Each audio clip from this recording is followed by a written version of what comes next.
Queridos irmãos, queridas irmãs, vamos para mais uma aula, vamos para a 31ª aula do nosso estudo do Evangelho de João.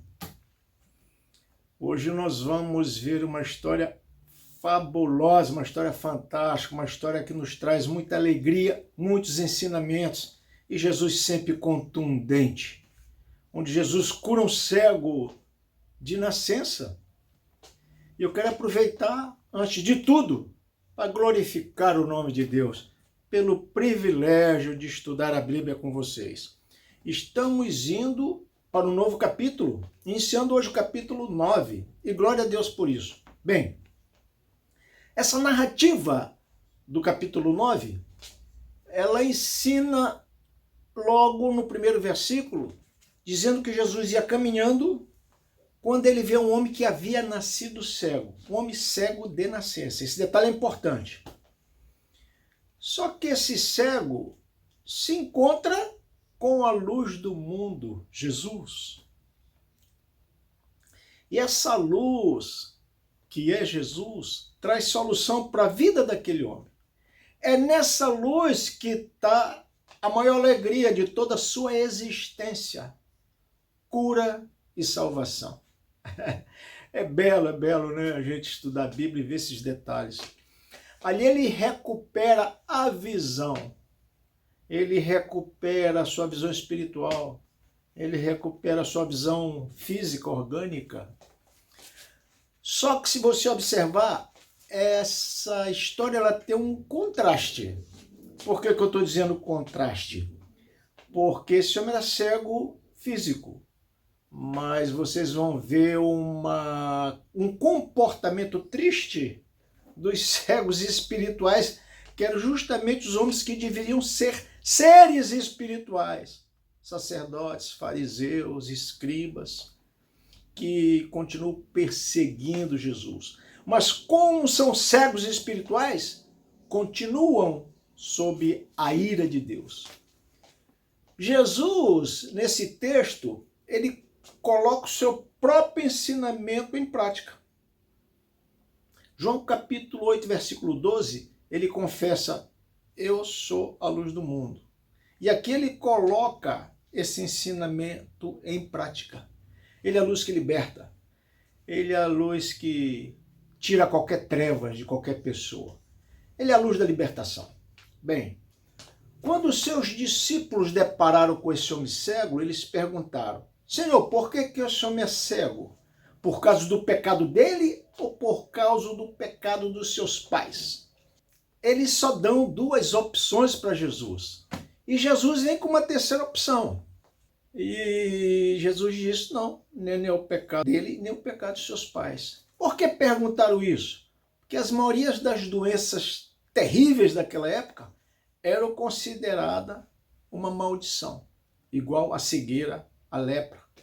E Jesus diz, não é problema do pecado dele, não é problema do pecado dos seus pais, ele é cego para que o poder de Deus, ele é cego para que a glória de Deus se manifeste de forma visível para outra.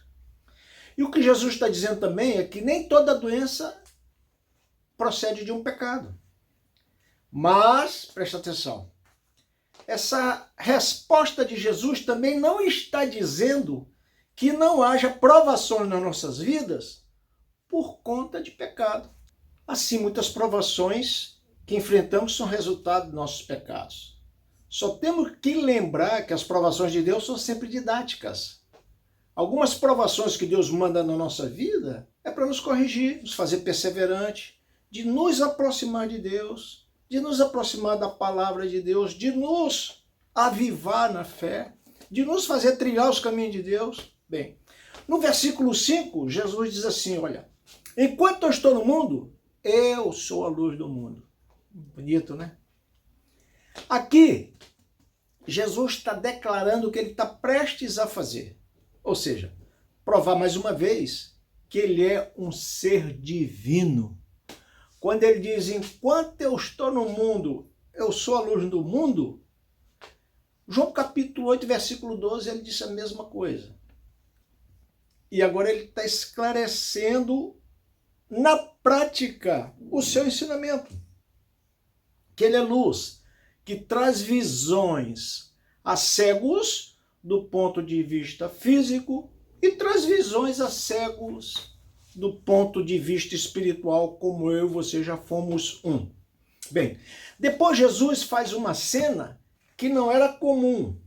Jesus pega um pouco de pó da terra, cospe, faz uma espécie de uma lama, e com isso aqui ele passa nos olhos do homem. Está lá no versículo 6. E ele diz para esse homem, vai, lava teu rosto no tanque de Siloé. Siloé quer dizer o enviado, né? O homem obedeceu, lava o rosto e já volta vendo. Ora, se ele obedeceu, é porque ele creu. Se você obedece e crê, você tem a salvação. É desse jeito, é simples desse jeito. Crer no Senhor Jesus, crer na palavra, ou indo mais além, confessando Ele como Senhor e Salvador, se integra numa comunidade da fé, você está salvo. Essa salvação é concretizada, ela é formalizada. Bem, a cura que Jesus fez foi bastante diferenciada, com esse lodo nos olhos. Mas Jesus já curou com um toque da mão. Aquele que disse, Senhor, se quiseres, tu podes me curar. Jesus disse, eu posso, eu quero, está curado. Jesus já curou 10 leprosos só pela palavra, iam passando, Senhor, tem misericórdia de nós. E Jesus disse assim, vão e se mostrem aos sacerdotes. A partir do momento que eles vão andando, eles são curados. Jesus também já curou sendo tocado. Lembra daquela mulher que sofria com uma hemorragia há 12 anos? Ela toca na orla da veste de Jesus. Jesus cura de várias formas. Jesus já curou o necessitado sem que ele pedisse nada. Lembra daquele necessitado do tanque de Siloé? Jesus já curou a distância, sem estar presente, o homem em outra cidade. O filho de um oficial do rei. Ou seja, Jesus não está preso a nenhum modus operandi. Jesus não está preso a uma liturgia de culto para a cura. Agora liga a tua televisão de madrugada, se você vai ver o pessoal decretando o dia da cura, pastores. Eu estou sentindo que tem alguém aqui na minha igreja que está com caroço, pode vir aqui na frente que eu vou tirar o caroço. Você já viu isso na Bíblia? Fazer alarde, fazer disso um palanque, fazer disso um cenário mirabolante para aparecer, tirar proveito. Não. O Senhor Jesus tem compaixão, quer curar, quer libertar. Bem, a esse homem que foi curado, os seus vizinhos e as pessoas que costumavam vendo pedindo esmola, dizem assim, não é esse homem aí que ficava pedindo esmola e agora está enxergando? Aí um dizia, é ele, outro dizia, não, parece com ele. E ele, cheio de orgulho, disse, não, sou eu fui curado. E as pessoas não queriam, muitos não queriam acreditar. Só que um grande grupo sabia que somente Deus poderia fazer esse tipo de cura. Por quê? Porque isso é um milagre criativo. Essa pessoa não tinha visão. Então não é qualquer um que pode fazer um milagre desse, a não ser um ser divino. O homem não tinha visão, teve que ser criada uma visão em alguém que não tinha visão. Só Jesus. Aí perguntaram para ele, o que eles fazem? Pega esse homem e leva até os fariseus. E pergunta, ele diz, olha, o homem fez um lodo, passou no meu olho, e mandou eu lavar no tanque de Siloé. E eu fiquei curado. E pergunto, quem é esse homem? Ele disse assim, olha, esse homem se chama Jesus. Onde está esse homem? Versículo 12, ele diz, eu não sei. Eu não sei onde ele está. Sabiam que era Jesus, já conhecia que Jesus fazia cura. E talvez quisesse levar algum necessitado, algum parente com alguma doença para Jesus curar. Mas o texto fala que esses homens que estavam conversando com o homem que fora curado, levaram esse homem aos fariseus. Aí a conversa começa a complicar.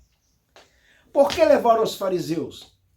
Porque era o direito dos fariseus explicar qualquer ato religioso, qualquer situação que ocorresse de cura e milagre. Só que quando esses homens chegam com aquele que havia sido cego, falando que Jesus havia curado, a história complica mais um pouco. Primeiro, falaram que é Jesus.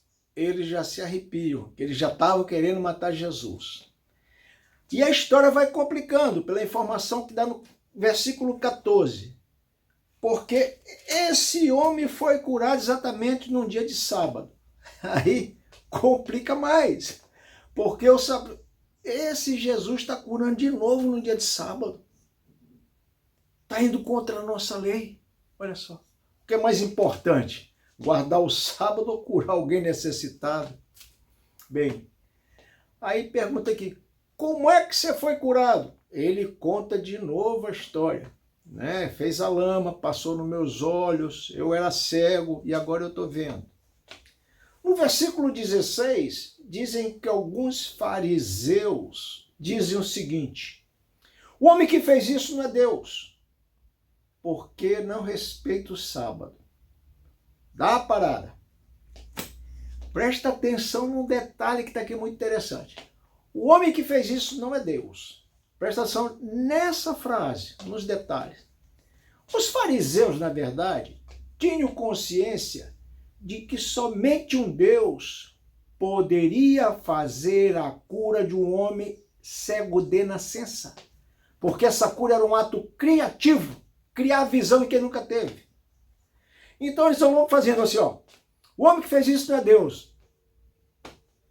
Esse Jesus não pode ser Deus. Estava na cabeça deles. E aí a situação complica mais. Porque como é que pode, o povo diz, ora, se ele é um pecador, como pode um pecador fazer um milagre desse? Esse homem não é Deus, é pecador. E o povo diz, tá, quer dizer que um pecador pode fazer um milagre desse? Com isso houve uma divisão no grupo dos fariseus. Essa é a segunda divisão. Já vimos outra divisão. Houve uma espécie de um racha entre esses fariseus. Então a história se complica mais para desespero dos fariseus quando o povo diz, olha, um pecador não pode fazer um milagre desse. Estão chamando Jesus de pecador porque fez o milagre no sábado. E o povo está dizendo, não, pecador não faz esse tipo de coisa. Resultado, ele chama o homem de novo. Você diz que esse homem te curou da cegueira? Sim, senhor. O que é que você diz dele? E o homem que fora curado diz, ele é um profeta. Complica mais. Na primeira vez que faz a pergunta, quem te curou? Ele fala um homem. Mas olha no versículo 17, quem te curou? Ele diz, esse homem é um profeta. Olha o crescimento da fé desse homem. É um homem. Na hora, um homem rude, um homem sem instrução, um homem que era execrado de um convívio social, um homem que vivia à margem da sociedade. Ele reconhece em Jesus, é um profeta. E os doutores da lei, os sacerdotes, os escribas e fariseus achavam que ele era um simples pecador. Que absurdo! Então os fariseus devem ter pensado, como é que nós vamos ficar nessa história? O povo está percebendo, está acreditando que esse homem é o Messias. O que é que nós vamos fazer? Essa era a interrogação que já estava na cabeça de todos. Qual seria a solução? Para eles ficarem bem na fita, para eles não ter ninguém perturbando o conceito estabelecido por eles. Matar Jesus, a única opção. Não tinha outra opção.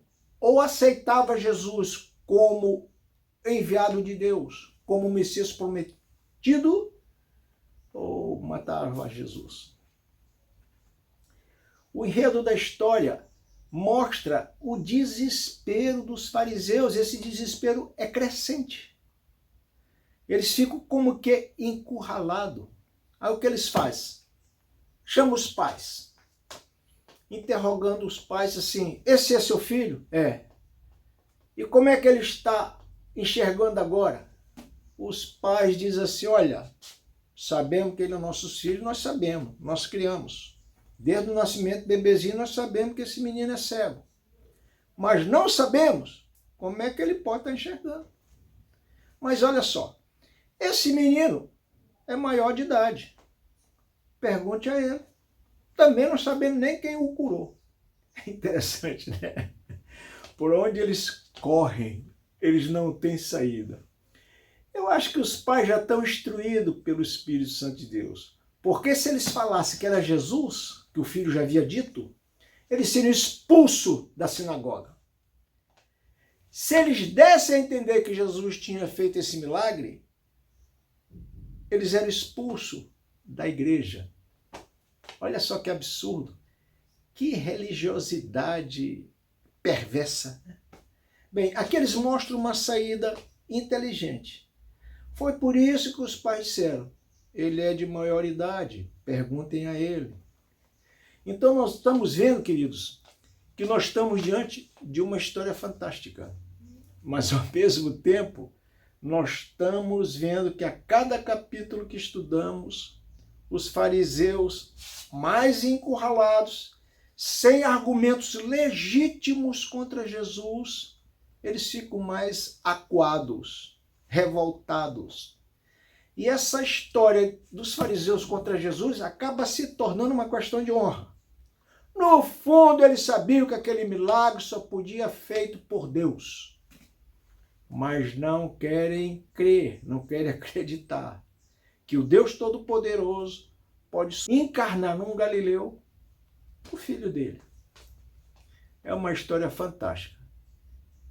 E eu diria que nos remete aos dias de hoje, porque nós temos provas contextuais de que Jesus é o Filho de Deus, de que Jesus morreu, ressuscitou e venceu a morte para nos justificar.